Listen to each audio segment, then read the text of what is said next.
Good morning, YouTubers. Carla told me that people would be out here surveying the plants. So I went out and had an interesting chat with Dr. Tim. He was the professor of environmental science at the University of Redlands, so he knows what he's talking about. I guess he came up here while he was in college in the 70s and got interested and made it his lifelong mission to protect endangered plants. So I'm going to air the video. It explains a lot about how a preserve is created and how they discover endangered plants and flowers. There's two camps within a mile or two behind me with a road going up there. It's where the Parent Trap camping scenes were filmed when she was at camp, and then again when the family went camping. So I want to go up there and just film the area and see if I could cross-reference some of the scenes in the movie. But Dr. Tim just informed me that there's like a couple feet of snow up there still. So I guess I'm going to have to put that off for maybe a month. So in the meantime, I'm going to educate you about endangered plants and species. So enjoy, and thanks for watching.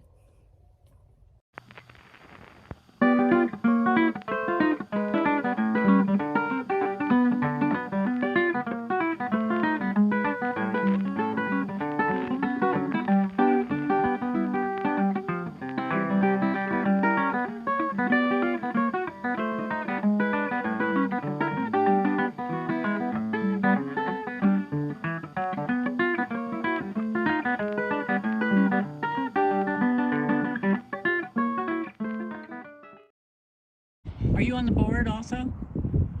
Of what is it? which? San Bernardino Land Trust? No, I'm not. So how are you connected with?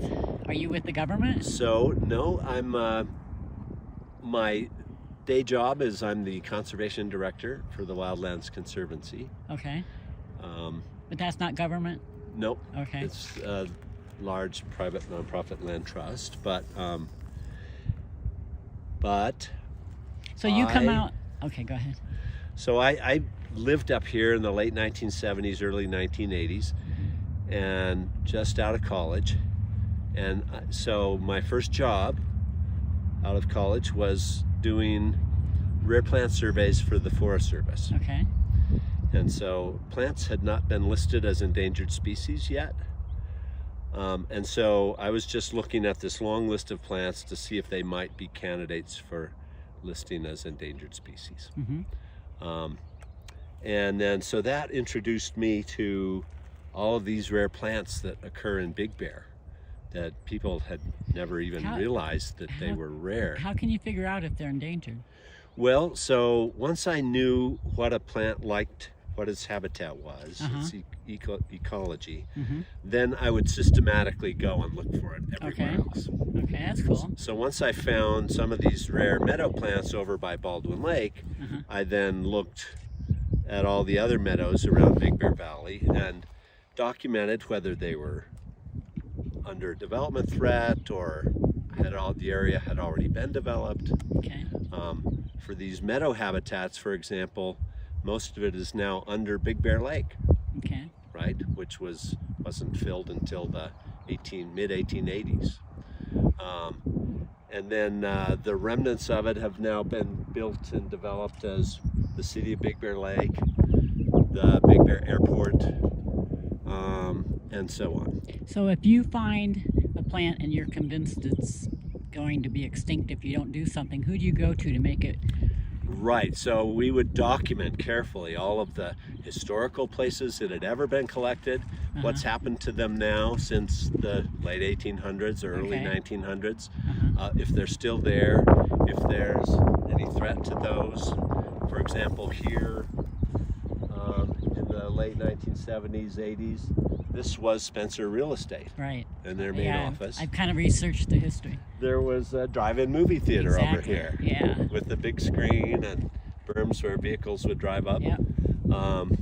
And there was a development proposal here for the Big Bear Hilton, which was going to be both sides of Big Bear Boulevard. No, I hadn't heard that. With a pedestrian walkway, Gotcha, a bridge going over the boulevard and the whole 9 yards.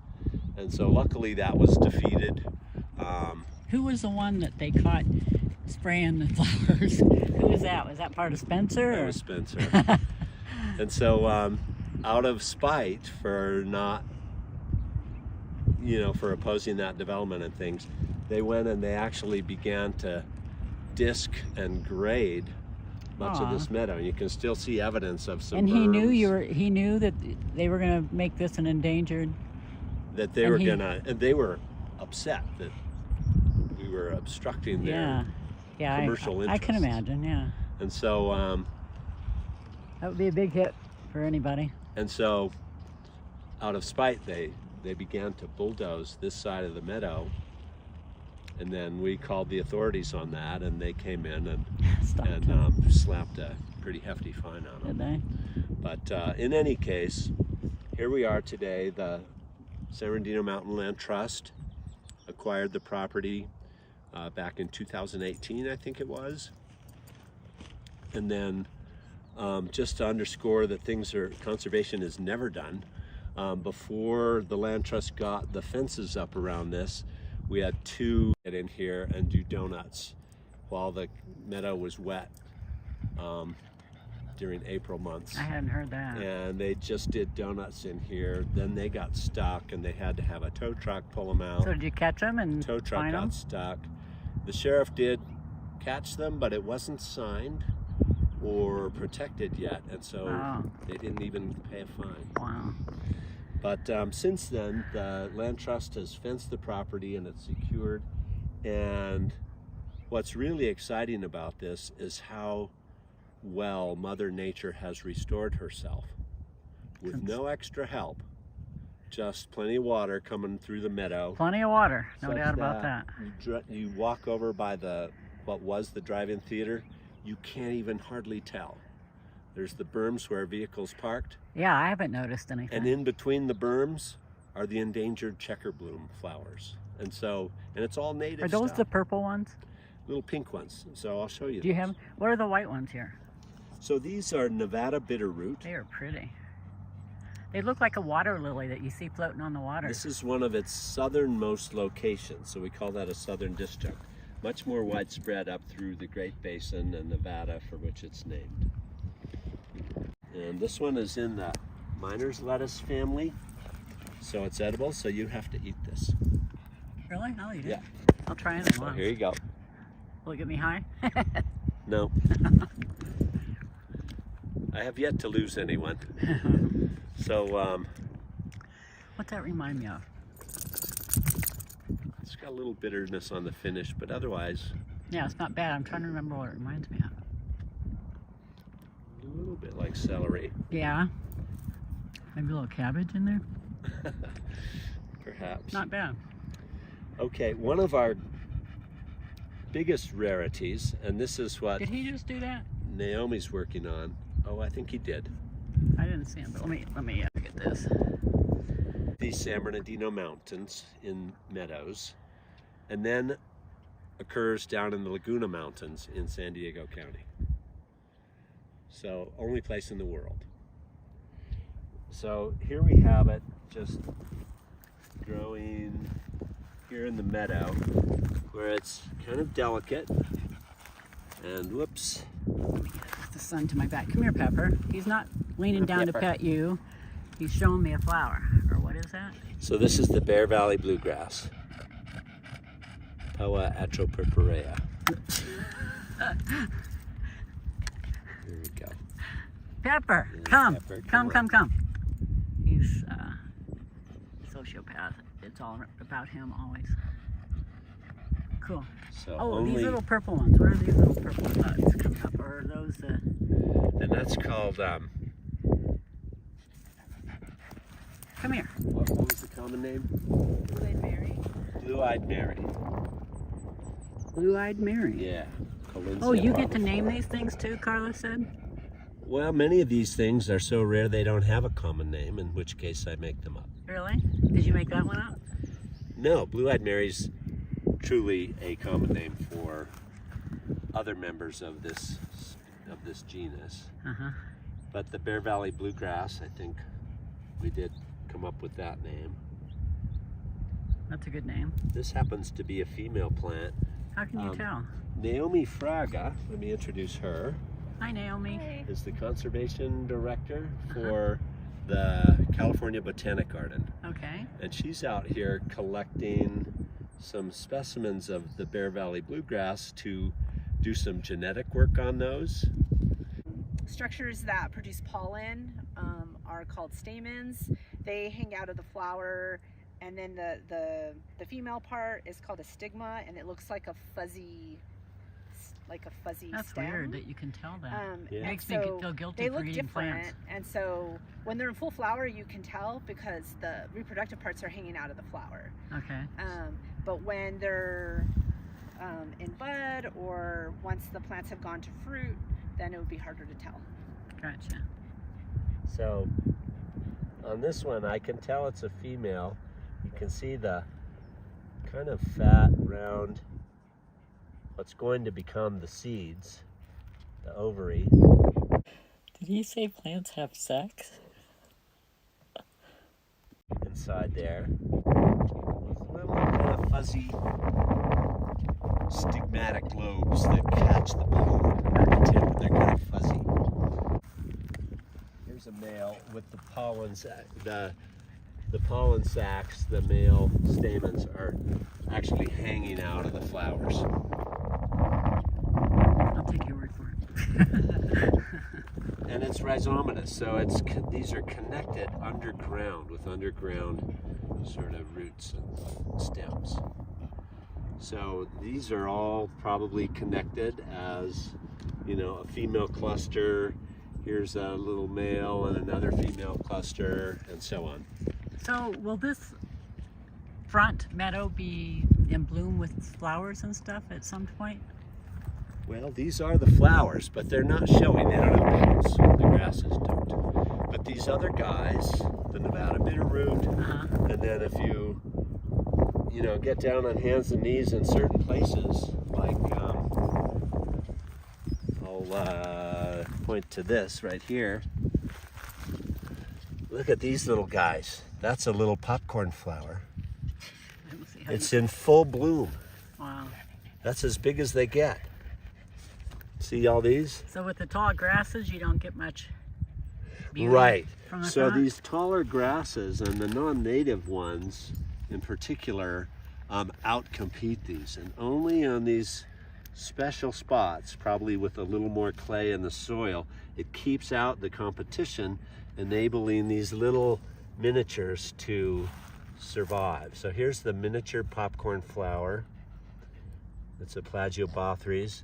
And let's see, where's some other?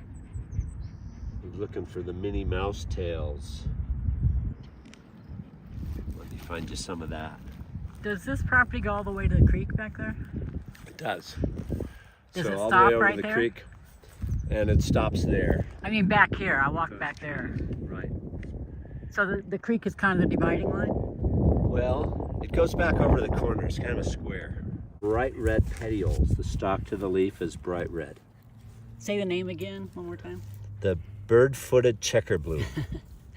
Sounds royal. It is royal. Now this one is the rarest of our rare plants. Okay. Found only in Big Bear Valley Okay. in the world.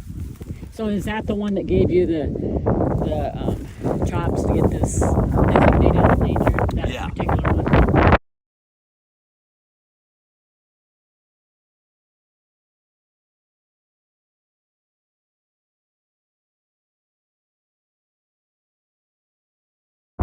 We're the first two plants listed as endangered species under the Federal Endangered Species Act. Do all back in states do this? 1981. This is the Federal Endangered Species Act, so it's the whole U.S.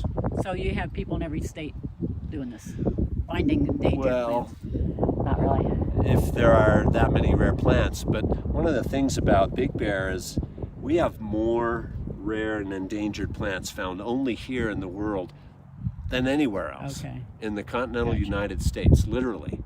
We have 35 species of flowering plants that occur only in the San Bernardino Mountains and nowhere else. Okay. Makes sense that you'd want to preserve that. And this one though is the rarest of them all because it's found only in Big Bear, not even in Holcomb Valley. Okay. From Baldwin Lake, the Baldwin Lake Ecological Reserve, to Bluff Lake. And that's it in the world.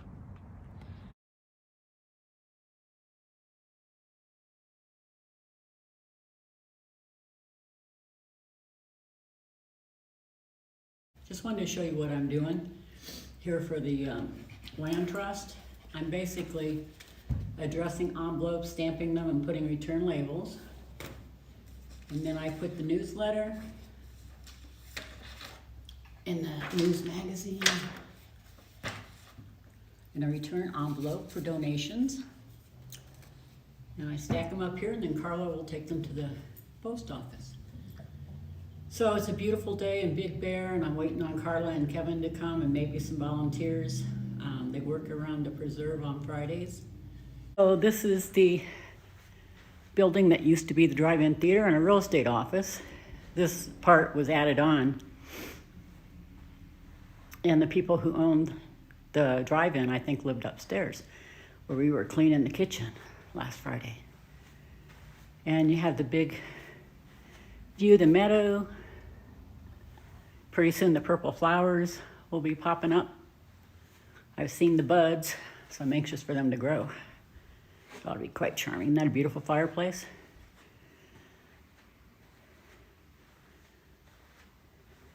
This would make a lovely home.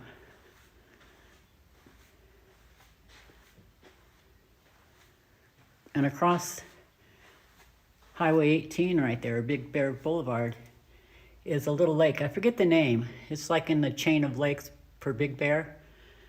And the preserve owns the lot up to the water's edge. So this summer, I'm gonna figure out a way to maybe take a dip.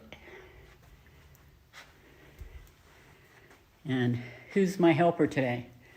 My helper is Pepper. And the closest he can get to me is under my chair. So Pepper always finds a way to stay connected. Always underfoot, to be honest, huh, Pepper? Are you always underfoot, Pepper? Huh? Are you always underfoot? What do you think? Mom, you really want to know what I think? My feelings are hurt, because I think you shouldn't have called me a sociopath in front of that Dr. Tim. I'm not a sociopath, Mom. You know that. We've talked about this. I'm just a little needy. It goes with my breed. And if you don't apologize, I'm going to bite a cat. Are you my movie star cat?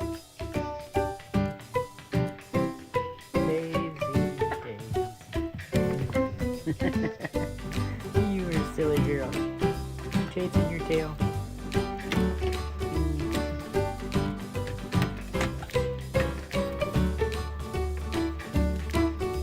You showing up.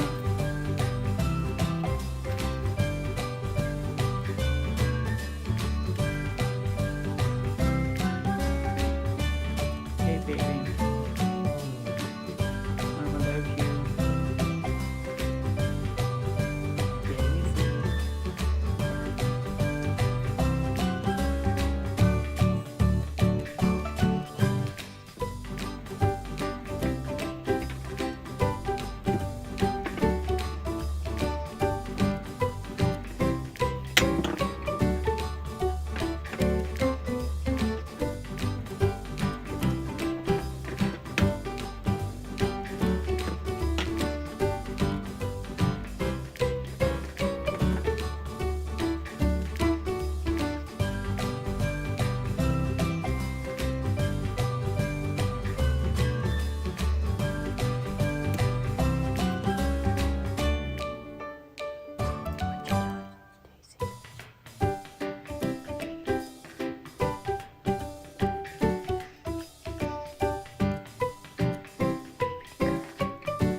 outside?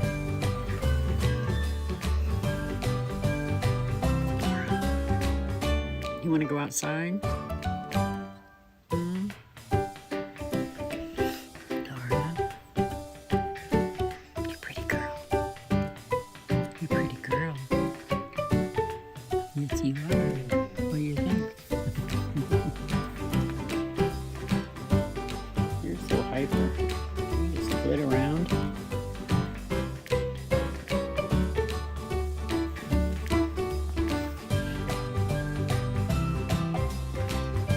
I love you, Laura. Mama loves you. I do. Such a good girl. Such a pretty girl, too. So fluffy.